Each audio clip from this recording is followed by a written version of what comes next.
আসসালামু আলাইকুম। আমি কিয়া রহমান। আমার কুকিং চ্যানেল থেকে আপনাদের সাথে আবার একটা ব্লগ শেয়ার করছি। আশা করছি আপনাদের কাছে অনেক ভালো লাগবে। তো কিছুদিন আগে আসলে বিকেলবেলা বের হয়েছিলাম আমরা একটু পার্কে ঘোরাঘুরি করার জন্য। আপনাদের ভাইয়া যেহেতু নাইট শিফটে আসলে জব করে, এর জন্য দেখা গেছে যে বিকেলবেলা আমরা একাই বের হই।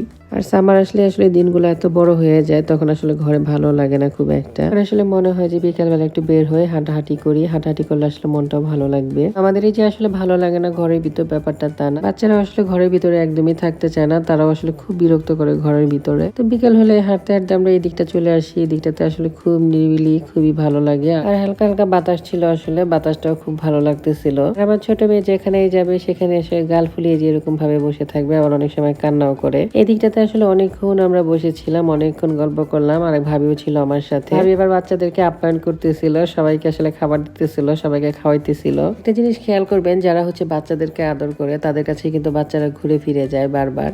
তো এখানে আসলে ঘোরাঘুরি করলাম, অনেকক্ষণ ভাবির সাথে গল্প করলাম, তারপরে বাসায় চলে আসলাম। আর এদিকে জামাই সাহেব আমার জন্য গিফটের একটা বক্স নিয়ে আসছে, দেখে তো আমি অনেক খুশি হয়েছিলাম। আর এই জাদুর বাক্স থেকে আসলে কি বের হয় সেটা দেখলে আসলে আপনারা অবাক হয়ে যাবেন।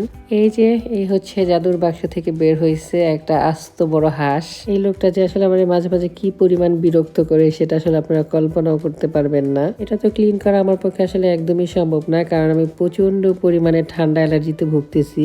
আর অ্যালার্জি হওয়া মানেই আপনাকে আসলে প্রচন্ড পরিমাণে ধুলাবালি সব ময়লা থেকে আসলে দূরে থাকতে হবে। তো স্যারকে আমি বললাম যদি এটা সে কেটে পরিষ্কার করে আমাকে দেয় তাহলে আমি তাকে রান্না বান্না করে দিব। রান্না করতে আসলে আমার একদমই সমস্যা নাই, তবে আজকের মতো আসলে এটা কাটা আমার জন্য খুবই কষ্টের ছিল, পরিষ্কার করাটা আসলে অনেক কষ্টের ছিল। আর এইদিকে আপনাদের ভাই আবার কিছু ফলও নিয়ে আসছিল। এগুলো এক ভাই বাংলাদেশে গিয়েছিল, সেই ভাই আবার আমাদের জন্য কিছু ফল দিয়ে দিছে। ভাইদের গাছ থেকে পেরে নিয়ে আসছিল আমগুলা, খুবই মজা ছিল সব। এর সাথে ছিল একেবারে দেশি গাছের লেবু, খুবই ভালো লাগছে আসলে দেখে আমার কাছে, কারণ লেবুটা আসলে আমরা এখান থেকে সবসময় কিনে খাই।